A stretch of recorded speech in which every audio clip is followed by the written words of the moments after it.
Мынау гарантированный борс майы, міне тақия киіп тұрып айтайын. Бұл ешкінің, иттің басқан май емес. Мына борс майы кеуде тырсылдап ауыратындарға, болмаса астына болып жүргендерге, тамағы қысылып ангина болған жағдайда осы борс майын жағу керек. Сыртқа жағу арналған, аяқ суықтаған кезде, мына желке суықтап қалды, өкпе суықтап қалды, сондай кез келген суықтаған жағдайда сыртқа жағуға арналған. Ол бірінші. Екіншіден, жөтел кезінде кешкісін жылытып барып, бір шай қасық ішіп жерсе, тіптен жақсы, ертесіне сразу жазылып кетеді.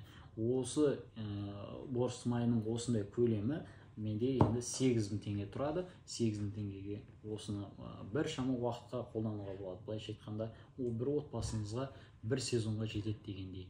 Осыны алу үшін 877 257 14 19 WhatsApp-қа жазыңыздар. Және де Халық емі Нұрқаділ деген YouTube'да да, Instagram'да да каналым бар. Сол жерге тіркеліп қойсаңыздар, пайдалы тегін рецепттер бар, соларды көре аласыздар.